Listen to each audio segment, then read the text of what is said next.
Hi guys, பிப்ரவரி 27, 1994 அமெரிக்கால இருக்க Texas சிட்டில இருக்கக்கூடிய போலீஸ்க்கு ஒரு கால் வருது. கால் அட்டென்ட் பண்ண அந்த போலீஸ், நீங்க 911க்கு கால் பண்ணிருக்கீங்க, உங்களுக்கு என்ன ஹெல்ப் வேணும் அப்படின்னு கேட்டிருக்காங்க. அதுக்கு ஆப்போசிட் லைன்ல இருந்து எந்த ஒரு பதிலுமே வரல. சில மணி நேரத்திலேயே அந்த காலும் கட் ஆகிருது. பொதுவாவே அமெரிக்கால ஒரு சட்டம் இருக்கு, போலீஸ்க்கு யாராவது கால் பண்ணி பேசல அப்படின்னா உடனே அந்த லொகேஷனை ட்ராக் பண்ணி போலீஸ் அந்த இடத்துக்கு போவாங்க. இது எதனாலனா கால் பண்ண அந்த நபர் பேச முடியாத ஒரு ஆபத்தான சிச்சுவேஷன்ல கூட இருக்கலாம். இதை யோசிச்சுக்கிட்டே போலீஸ் கால் பண்ண அந்த லொகேஷனை ட்ராக் பண்ணிட்டு இருக்காங்க. அப்பதான் திருப்பியுமே அதே நம்பர்ல இருந்து போலீஸ்க்கு மறுபடியும் கால் வருது. இந்த தடவையுமே போலீஸ் கால் அட்டென்ட் பண்றாங்க. ஆனா ஆப்போசிட்ல இருந்து யாருமே பேசல. இப்போ கால் வந்த அந்த லொகேஷனை ட்ராக் பண்ண போலீஸ் உடனே அந்த இடத்துக்கு போறாங்க. ஆள் நடமாட்டமே இல்லாத காட்டுக்கு நடுவுல ஒரு வீடு இருந்திருக்கு. அங்க இருந்து தான் போலீஸ்க்கும் கால் வந்திருக்கு. அந்த வீட்டை பார்க்கும் போதே உண்மையாகவே இந்த வீட்டுல யாராவது தங்கி இருப்பாங்களான்ற ஒரு சந்தேகம் வருது. அந்த சந்தேகத்தோடயே போலீஸ் அந்த வீட்டுடைய கதவை தட்டுறாங்க. ஆனா எந்த ஒரு ரெஸ்பான்ஸுமே வரல. அந்த வீட்டுடைய கதவு உள்பக்கமா லாக் பண்ணப்பட்டிருக்கு. இதனால போலீஸ் அந்த வீட்டுடைய கதவை உடைச்சிட்டு உள்ள போயிருக்காங்க. அந்த வீட்டுக்குள்ள போய் பார்த்த போலீஸ் அதிர்ந்து போறாங்க.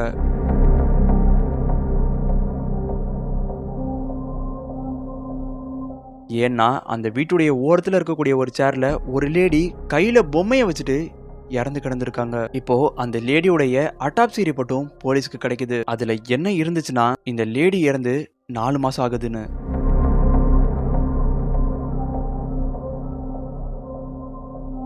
அப்படி இந்த லேடி இறந்து 4 மாசம் ஆகுது அப்படின்னா, இப்போ இன்னைக்கு போலீஸ்க்கு கால் பண்ணது யாரு?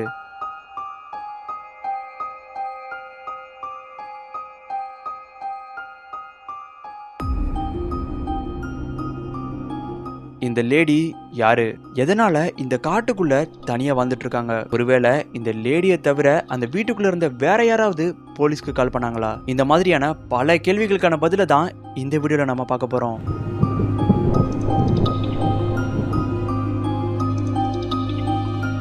ஹெட்ஃபோன்ஸை மாட்டிட்டு இந்த வீடியோவை பார்த்தீங்க அப்படின்னா ஒரு நல்ல எக்ஸ்பீரியன்ஸை கொடுக்கும். ஸோ இப்போ வாங்க வீடியோக்குள்ள போலாம்.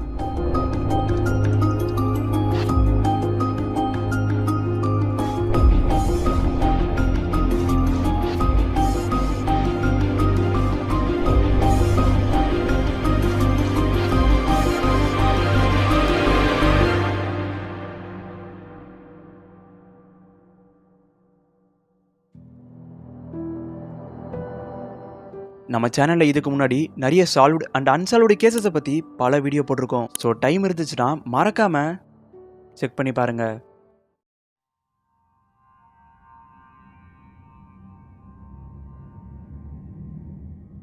ஒலிவியா, டிராவிஸ் இந்த 2 பேருமே கல்யாணம் பண்ணிட்டு ரொம்பவே சந்தோஷமா இருக்காங்க. அப்பதான் சில வருஷங்கள்லயே இவங்களுக்கு ஒரு பையனும் பிறக்கிறான். அந்த பையனுடைய பெயர் எய்டன். இப்போ யாருமே இல்லாத ஒரு இடத்துல பெருசா ஒரு வீடு வாங்கி அங்கேயே செட்டில் ஆயிடலான்னு பிளான் பண்றாங்க. அப்பதான் டெக்சாஸ் சிட்டில இருக்கக்கூடிய 15 ஏக்கர் காட்டுக்கு நடுவுல ஒரு வீட்டை வாங்குறாங்க. ஆரம்பத்துல இந்த வீட்டுக்கு போன ஃபேமிலி ரொம்பவே சந்தோஷமா இருந்திருக்காங்க. ஆனா அந்த ஒரு விஷயம் நடக்காத வரைக்கும்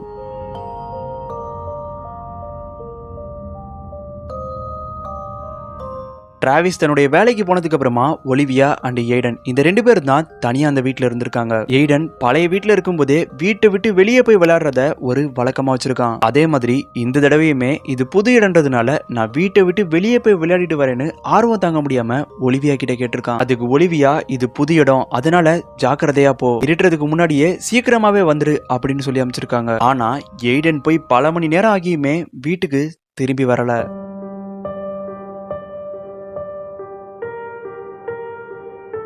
இதனால பயந்து போன ஒலிவியா அண்ட் டிராவிஸ் உடனே 2 பேரும் சேர்ந்து எய்டனை தேட ஆரம்பிச்சிருக்காங்க. அப்பதான் அவங்க கொஞ்சம் கூட எதிர்பார்க்காத மாதிரியான ஒரு விஷயத்த அந்த இடத்துல பாக்குறாங்க. அந்த வீட்டை விட்டு கொஞ்ச தூரம் தள்ளி இருக்க ஒரு குளத்துக்குள்ள எய்டன் தவறி உள்ள விழுந்து இறந்து மிதந்துட்டு இருந்திருக்கான்.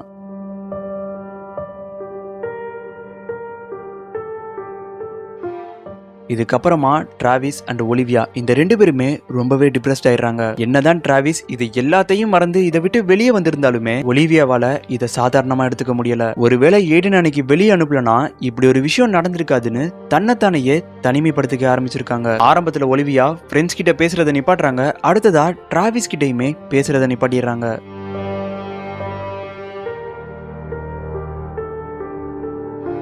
ஆனா டிராவிஸ்னால பழச எல்லாத்தையுமே நினைச்சிட்டு ஒலிவியா கூட இருக்க முடியல. ஒலிவியாவை விட்டுட்டு வேற சிட்டிக்கு மூவ் ஆகி போயிடுறாரு. இப்போ ஒலிவியா சுத்தமா அந்த வீட்டை விட்டு வெளியே வரதையே நிப்பாட்டிடுறாங்க. நியூஸ் பேப்பர், போஸ்ட் இந்த மாதிரியான எந்த விஷயங்கள் வந்தாலுமே அதை எடுக்க கூட வெளியே வர மாட்டாங்க. சாப்பிடுறதுக்கு தேவையான எல்லா பொருட்களையுமே வாங்கிட்டு 24 மணி நேரமுமே அதே வீட்டுக்குள்ள இருந்திருக்காங்க. இன்னும் சில பேருக்கு ஒலிவியா அந்த வீட்டுக்குள்ள உயிரோட தான் இருக்காங்களான்ற கேள்வியும் இருந்திருக்கு.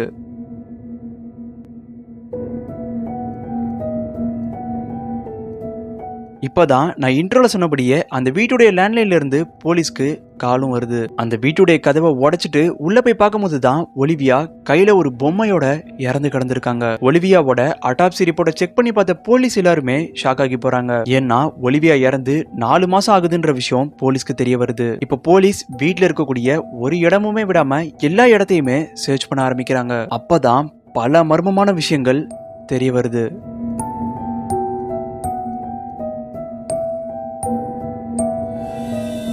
வீட்டுடைய கதவு உள்பக்கமா லாக் ஆயிருக்கு. இது மட்டும் இல்லாம வீட்டை சுத்தி எந்த ஒரு ஃபோர்ஸ்ட் என்ட்ரியுமே இல்ல. இதை வச்சு பார்க்கும்போது இந்த வீட்டுக்குள்ள ஒலிவியா மட்டும்தான் இருந்திருக்காங்க, வேற யாருமே இல்ல. வீடு முழுக்கவே தூசியா இருந்திருக்கு. ஆனா இதுக்கு ஆப்போசிட்டா எய்டனுடைய ரூம் தொடச்சு வச்ச மாதிரி நீட்டா இருந்திருக்கு. ஒலிவியா இறந்து 4 மாசம் ஆகுது அப்படின்னா வீடு முழுக்கவே தூசியா இருக்கு.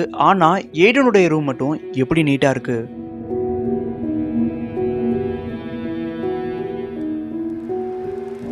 அந்த வீட்டுடைய டேபிள்ல எய்டனுடைய போட்டோ இருந்திருக்கு. அதுக்கு பக்கத்திலேயே சில கேண்டில்ஸும் பத்த வச்சிருக்காங்க. அந்த கேண்டில்ஸ்க்கு பக்கத்துல ஒரு லெட்டரும் இருக்கு. அந்த லெட்டர்ல என்ன இருந்துச்சுன்னா, நான் ஒரு கொடூரமான அம்மா, உண்மையாவே உன்னை நான் சரியா பாத்துக்கல, நீ இல்லாம என்னால இருக்க முடியல, உன்கிட்ட தான் நான் வந்துட்டு இருக்கேன் அப்படின்னு அந்த லெட்டர்ல இருந்திருக்கு.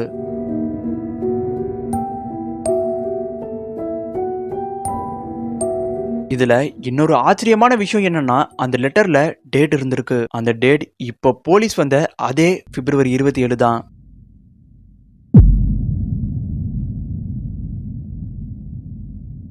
ஒலிவியா இறந்து 4 மாசம் ஆகுது அப்படின்னா எப்படி இன்னைக்கான டேட்க்கு அந்த லெட்டர் எழுதியிருக்க முடியும்? இந்த வீட்டை சுத்தி பார்த்த போலீஸ்க்கு கடைசியா ஒரு விஷயம் புரிய வருது. ஒலிவியா எய்டன் இறந்ததுக்கு அப்புறமா பிளாக் மேஜிக்னு சொல்ல போற ஒரு விஷயத்துல ஆர்வம் காட்ட ஆரம்பிச்சிருக்காங்க.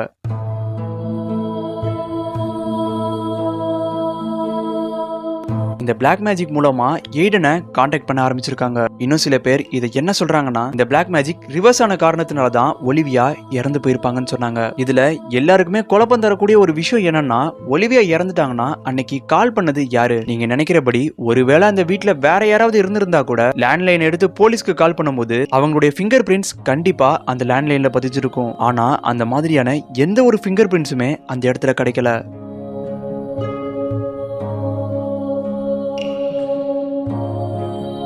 உண்மையாவே அன்னைக்கு ஒலிவியாவோட வீட்டுல இருக்கக்கூடிய லேண்ட்லைன்ல இருந்து போலீஸ்க்கு கால் பண்ணது யாரு? ஒருவேளை எல்லாருமே நினைக்கிற மாதிரி ஒலிவியாவோட ஆன்மா தான் போலீஸ்க்கு கால் பண்ணுச்சா?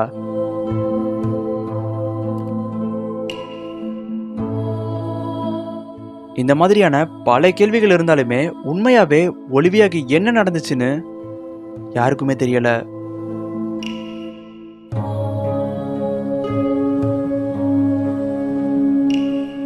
இப்போ இந்த வீடியோ பத்தின உங்க ஒப்பீனியனை கீழே கமெண்ட்ல மென்ஷன் பண்ணுங்க. உங்களுக்கு கிரைம், மிஸ்ட்ரி த்ரில்லர் மாதிரியான வீடியோஸ் பிடிக்கும் அப்படின்னா மறக்காம சேனலை சப்ஸ்கிரைப் பண்ணுங்க. இந்த மாதிரியான வீடியோஸ் தான் இனிமே நம்ம சேனல்ல ரெகுலரா வரும்.